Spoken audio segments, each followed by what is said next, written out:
Assalamualaikum warahmatullahi wabarakatuh. Apa kabar untuk seluruh pemirsa video saya dari Sabang sampai Merauke?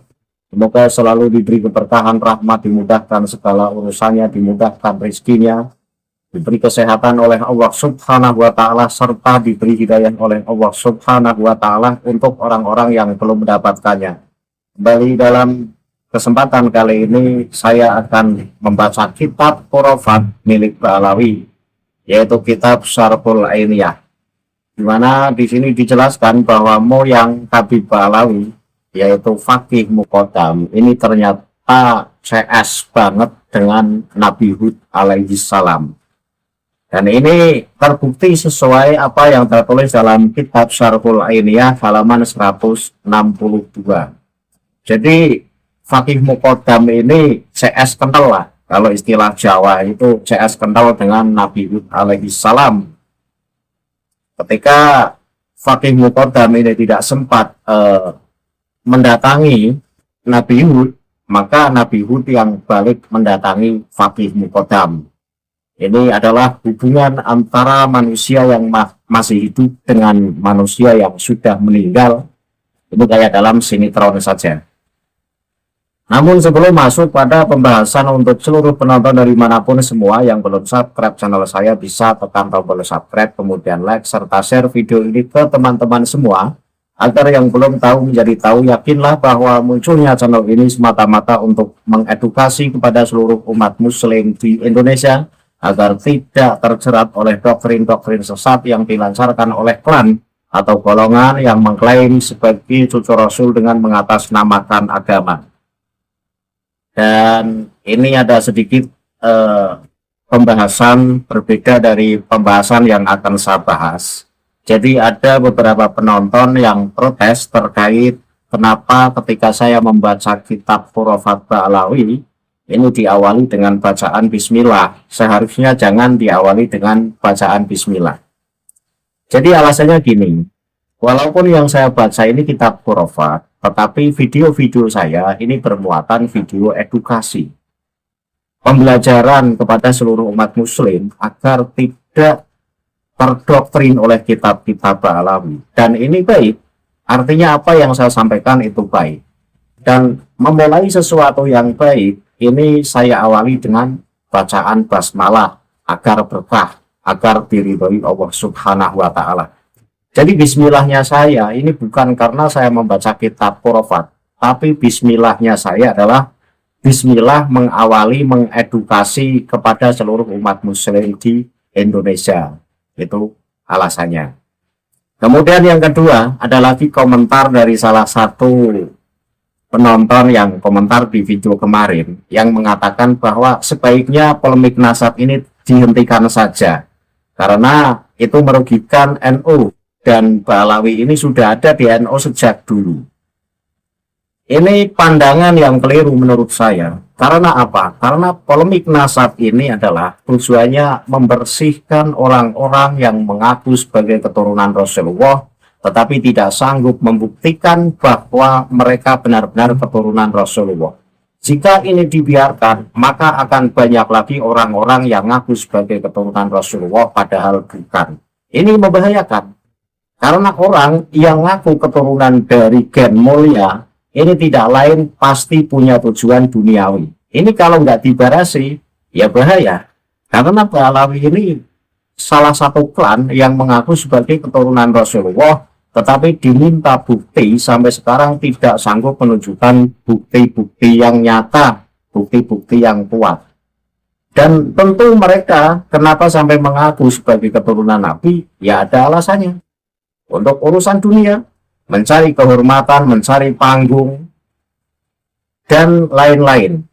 Artinya yang dicari itu hanya semata-mata demi urusan dunia.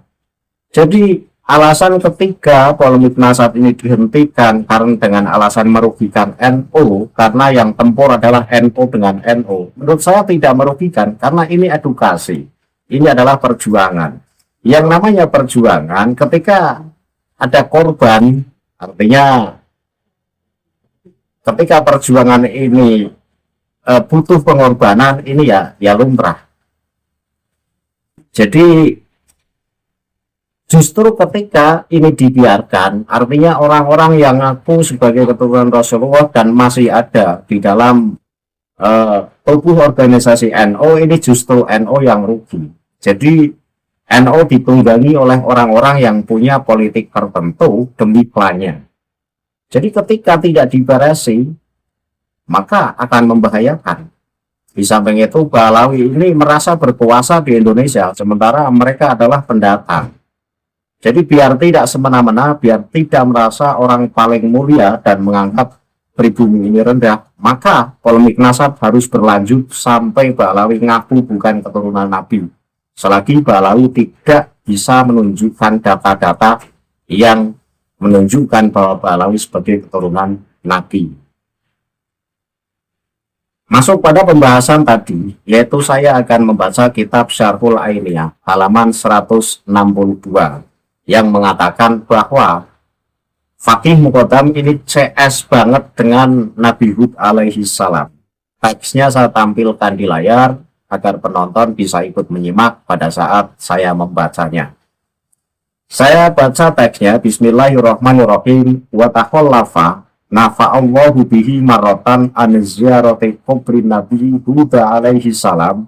Qala fa bainama ana jalisun fi makanin muta'alin sakofahu irtahola alaiya Nabi Wahud yuta'ti uroksahu kala yusibuhu as-sakofu faqala li ya sayhu ilam tazurna zurnaka fakultu lahu min ina ataita hadhihi sa'ah qala min imbitni hadun wa bainama huwa radhiyallahu anhu jalisun ma'a ashabihi idja al-khidiru alaihi salam mutamassilan fi surati batulin wa ala ra'sihi zabadun faqama sayyiduna al-fatih wa akhadha zabada min ra'sihi wa akalahu fata'ajabu wa sa'aluhu man huwa faqala al-khidiru alaihi salam. Jadi apa yang tertulis dalam kitab Syarhul Ainiyah halaman 162 ini artinya sebagai berikut. Dan beliau Fakih Muqaddam pernah melewatkan ziarah ke makam Nabi Hud Shallallahu Alaihi Wasallam. Artinya suatu ketika ini Fakih Muqaddam ini tidak menziarahi makam Fakih Muqaddam. Beliau berkata, ketika aku sedang duduk di tempat yang tinggi beratap, maka Nabi Hud masuk menundukkan kepalanya agar atap tidak menimpanya. Kemudian Nabi Hud berkata kepadaku, wahai Syekh, jika engkau tidak menjenguk kami, kami yang akan menjengukmu. Maka aku bertanya kepadanya, dari mana engkau datang pada jam segini?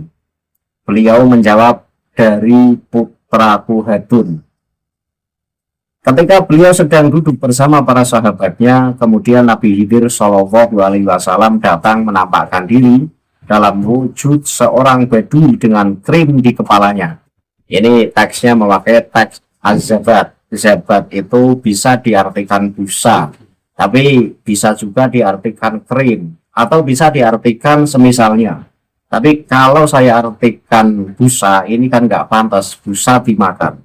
Saya artikan saja az-zabat itu krim. Jadi suatu ketika Nabi Khidir ini datang di saat Fakih Muqaddam ngumpul bareng teman-temannya dalam wujud. Jadi Nabi Khidir ini menampakkan diri sebagai seorang badui yang di kepalanya ini ada krimnya. Kemudian Fakih Muqaddam mengambil krim yang ada di kepala Nabi Khidir. Maka sahabat-sahabat Fakih Muqaddam bertanya, siapakah beliau? Kemudian dijawab oleh Fakih Muqaddam, itu Nabi Khidir. Jadi dalam teks yang tertulis dalam kitab Syarhul Ainiyah halaman 162 ini menunjukkan betapa hebatnya Fakih Muqaddam. Ya dalam cerita hebat, entah hebat beneran atau tidak, saya tidak tahu. Kenapa saya bilang hebat? Jadi ketika suatu ketika Fakih Muqaddam ini tidak menziarahi makom Nabi Hud, maka Nabi Hud yang mendatangi Fakih Muqaddam. Kemudian Nabi Hud berkata gini, kalau kamu tidak sempat menjengukku, maka akulah yang menjenguk kamu. Kemudian ditanya oleh Fakih Muqaddam, dari mana kamu jam segini datang? Kemudian dijawab oleh Nabi Hud, saya dari putraku Hadun.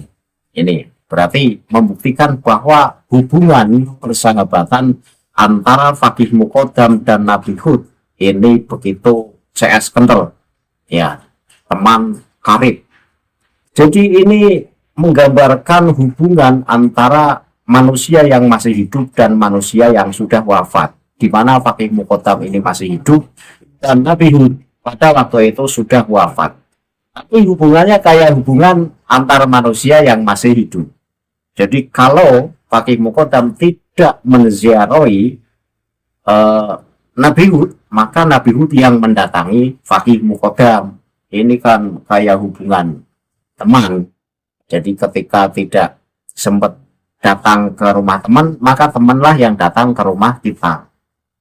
Ini seakan-akan kan melecehkan Nabi Hud alaihi salam. Nabi ini sampai mendatangi Fakih Muqaddam. Jadi secara tidak langsung levelnya Fakih Muqaddam ini setara dengan level Nabi. Ketika dalam video yang sudah lewat saya katakan, dan itu perkataan Fakih Muqaddam, bahwa Fakih Muqaddam mengaku Allah, sekarang beda lagi kan, Fakih Muqaddam levelnya setara dengan Nabi. Jadi Fakih Muqaddam ini yang benar seperti apa levelnya? Levelnya seperti Nabi Hud, ya seperti Rasulullah, berarti selevel dengan Rasul-Rasul Allah. Dan Fakih Muqaddam juga sudah terbiasa berjumpa dengan Nabi Khidir, karena terbukti dalam cerita ini pada saat Fakih Muqaddam lagi nongkrong. Saya jelaskan nongkrong saja biar enak. Jadi suatu ketika Fakih Muqaddam lagi nongkrong bareng teman-temannya. Nah pada saat itu lewatlah Nabi Khidir mendatangi dengan menampakkan diri sebagai orang Badui. Yang di kepala Nabi Khidir ini ada krimnya. Kemudian krim itu diambil oleh Fakih Muqaddam lalu dimakan. Ini apa-apaan ya, cerita semacam ini. Jadi Nabi Khidir datang dengan menampakkan diri sebagai orang Badui. Inilah cerita yang semacam ini yang sudah mendoktrin warga NU. Karena warga NU ini mendefinisikan bahwa Nabi Khidir pada saat mendatangi manusia ini selalu menampakkan sebagai pengemis, sebagai orang yang berpakaian lusuh. Dan ini bermula dari kitab Ba'alawi ternyata.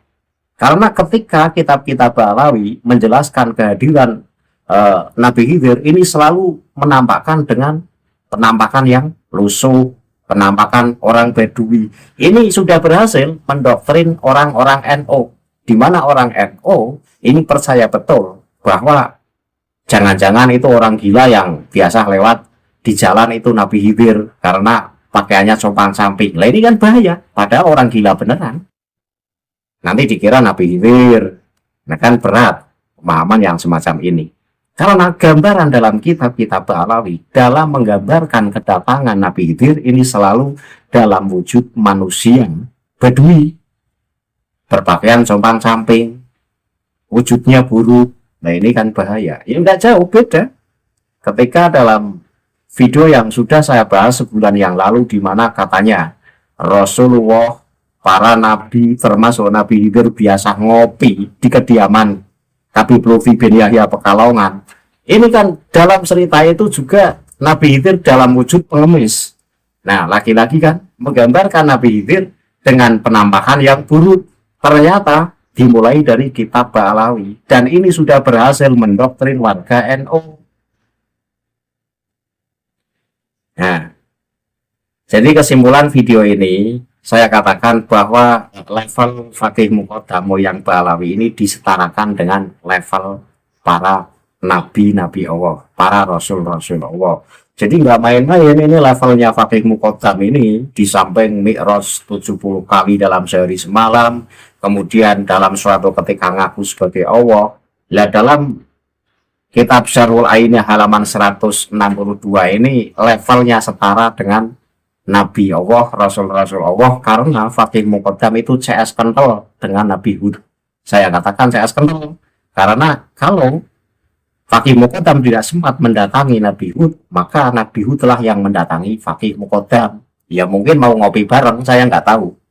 Jadi Kayak saya dengan teman saya, kalau ketemu kan ngopi bareng. Nah ini mungkin keberadaan Fakih Mukodam sering jumpa dengan Nabi Hud ini ya dengan tujuan mau ngopi bareng. Padahal yang datang itu bukan Nabi Hud, tapi ya bisa jadi setan, bisa jadi jin, bisa jadi iblis. Karena nggak mungkin lah Rasulullah ini, ya kan Nabi Hud termasuk Rasulullah. Jadi Nabi Hud ini Rasulullah. Ujuk-ujuk mendatangi Fakih Mukodam hanya sekedar jumpa kangen. Ini kan rasanya cerita ini terlalu berlebihan. Ya bagi penonton, jika ada yang percaya ya monggo, jika ada yang tidak percaya berarti sepemahaman dengan saya. Saya ini orangnya tidak mudah percaya dengan cerita-cerita semacam ini.